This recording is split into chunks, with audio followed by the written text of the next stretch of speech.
Actress Shilpa Shetty के पति राज कुंद्रा पर आपको बता दें कि अश्लील फिल्में बनाने के आरोप में लगातार नए खुलासे हो रहे हैं और फिलहाल राज 23 जुलाई तक पुलिस हिरासत में है। इस मामले में कई अभिनेत्रियों ने राज के खिलाफ बयान दिए हैं। अभिनेत्री शर्लिन चोपड़ा और पूनम पांडे ने महाराष्ट्र साइबर सेल को स्टेटमेंट दिया था कि उन्हें एडल्ट इंडस्ट्री में लाने वाले राज कुंद्रा ही हैं। वहीं इसी बीच अब शर्लिन चोपड़ा ने एक ऑफिशियल स्टेटमेंट जारी किया और जारी करते हुए राज कुंद्रा के खिलाफ इस मामले में बयान भी दिया। जी हाँ, दरअसल शर्लिन चोपड़ा ने वीडियो जारी कर जो बयान दिया है इसमें उन्होंने कहा है कि नमस्कार दोस्तों, पिछले कुछ दिनों से जो पत्रकार, मीडिया रिपोर्टर्स मुझे कॉल, ईमेल और व्हाट्सएप कर रहे हैं ये जानने के लिए कि इस विषय पर मेरा क्या कहना है, तो आप सबको मैं बता दूं कि महाराष्ट्र साइबर सेल की इन्वेस्टिगेशन की टीम को सबसे पहले जानकारी मैंने ही दी। कहने का तात्पर्य ये है कि मुझे नोटिस भेजी गई थी महाराष्ट्र साइबर सेल के द्वारा। औरों की तरह जो कहते हैं कि मेरा दिल शिल्पा और उनके बच्चों के लिए बाहर आता है, उनकी तरह मैं अंडरग्राउंड नहीं हूँ, लापता नहीं हुई, गायब नहीं हुई और ये शहर या ये देश छोड़कर नहीं गई। शर्लिन ने आगे कहा कि मार्च 2021 में साइबर सेल के ऑफिस पर जाकर मैंने अपना निष्पक्ष बयान दिया। दोस्तों, इस विषय पर कहने के लिए बहुत कुछ है, लेकिन ये मामला न्यायालय में विचाराधीन है, इसीलिए मेरा इस पर टिप्पणी करना उचित नहीं है। इसीलिए मैं आप सबसे अनुरोध करती हूँ कि खासकर पत्रकारों से कि वो महाराष्ट्र साइबर सेल से संपर्क करें, उनसे अपने कुछ सवाल पूछें और हो सके तो उनसे मेरे बयान के कुछ बातें जान लें। धन्यवाद, जय हिंद। जी हाँ, तो क्या कुछ शर्लिन चोपड़ा ने अपने वीडियो में कहा है और ट्विटर पर उन्होंने ये वीडियो शेयर की है, अपना बयान ये जारी किया है और बताया है कि उन्होंने ही राज कुंद्रा के खिलाफ पहला स्टेटमेंट जारी कर दिया था। तो क्या कुछ कहा है शर्लिन चोपड़ा ने, इसके बारे में हम बताएंगे, वो वीडियो हम आपको दिखाएंगे, लेकिन यहाँ नहीं, आगे इस रिपोर्ट में। नमस्कार दोस्तों, पिछले कुछ दिनों से कई पत्रकार और मीडिया रिपोर्टर्स मुझे कॉल कर रहे हैं, ईमेल कर रहे हैं, व्हाट्सएप कर रहे हैं ये जानने के लिए कि इस विषय पर मेरा क्या कहना है। आप सबको मैं बता दूं कि महाराष्ट्र साइबर सेल की इन्वेस्टिगेटिंग टीम को जिस व्यक्ति ने सबसे पहले अपना बयान दिया वो कोई और नहीं बल्कि मैं हूं। महाराष्ट्र साइबर सेल की इन्वेस्टिगेटिंग टीम को जिस व्यक्ति ने सबसे पहले आर्म्स प्राइम के बारे में जानकारी दी वो कोई और नहीं बल्कि मैं हूं। कहने का तात्पर्य यह है कि जब मुझे समन्स नोटिस भेजी गई थी महाराष्ट्र साइबर सेल के द्वारा, औरों की तरह जो कहते हैं my heart goes out to Shilpa and her kids, मैं अंडरग्राउंड नहीं हुई, लापता नहीं हुई, गायब नहीं हुई, ये शहर या देश छोड़कर भागने की कोशिश नहीं की।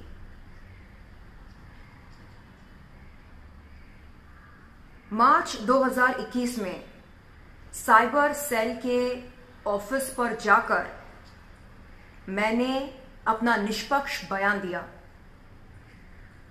दोस्तों, इस विषय पर कहने को बहुत कुछ है, लेकिन क्योंकि ये मैटर सब जुडिस है इसलिए इस पर टिप्पणी करना मेरे लिए अनुचित होगा।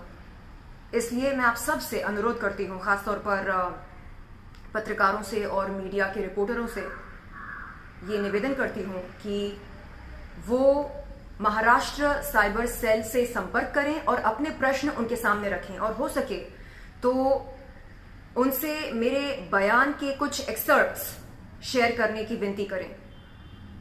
धन्यवाद, जय हिंद। तो आपने देखी अभी ये वीडियो, आपने जाना कि शर्लिन चोपड़ा ने क्या कुछ कहा है राज कुंद्रा को लेकर। इससे पहले भी शर्लिन चोपड़ा ने राज कुंद्रा पर गंभीर आरोप लगाते हुए कहा था कि इस इंडस्ट्री में उन्हें लाने वाले राज ही हैं।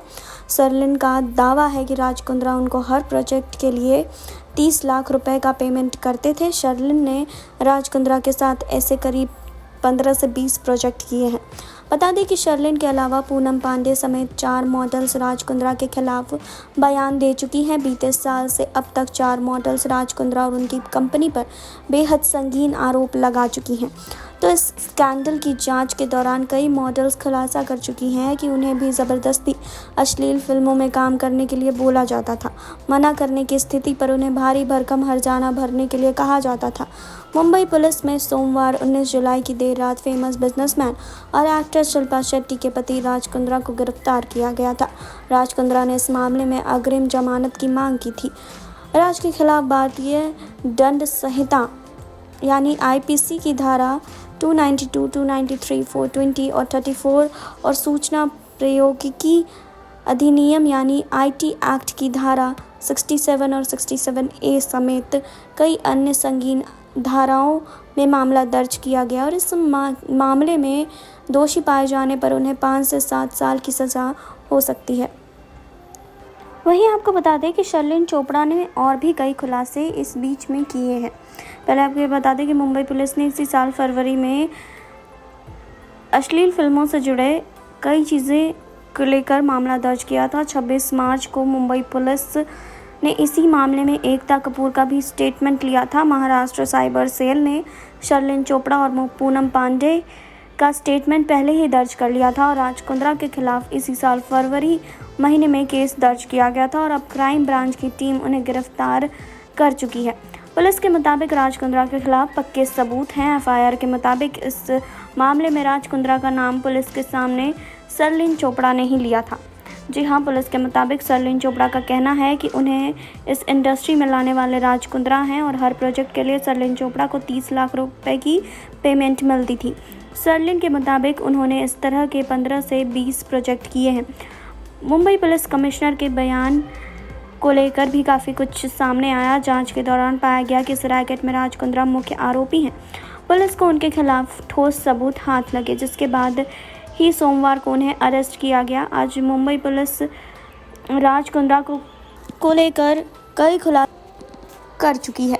जी हाँ, आपको बता दें कि राज कुंद्रा को लेकर शर्लिन चोपड़ा ने कई खुलासे किए। शर्लिन ने काफ़ी कुछ कहा है, अपनी वीडियो शेयर करके उन्होंने काफ़ी बड़े खुलासे किए हैं। शर्लिन चोपड़ा ने ये तक कहा है कि इस इंडस्ट्री में उन्हें लाने वाले राज कुंद्रा ही थे। राज कुंद्रा के साथ मिलके वो प्रोजेक्ट्स किया करती थी और इस प्रोजेक्ट्स के लिए लगभग उन्हें 30 लाख रुपए तक मिलते थे एक प्रोजेक्ट के। जी हाँ, तो इतने बड़े बड़े कारोबार कर रहे थे राज कुंद्रा और उनको काफ़ी ज़्यादा फ़ायदा भी हो रहा था। राज कुंद्रा अब इस केस में फंसते ही जा रहे हैं। जी हाँ, तो राज कुंद्रा को लेकर अब काफ़ी कुछ सामने आ रहा है। काफ़ी लोग उनके खिलाफ बयान अब तक देते हुए दिखाई दे रहे हैं। अब ये देखना दिलचस्प होगा कि आगे उनका ये केस और क्या मोड़ लेता है। फिलहाल जुड़े रहिए हमारे साथ नेक्स्ट 9 न्यूज़ से। सुरभि की रिपोर्ट।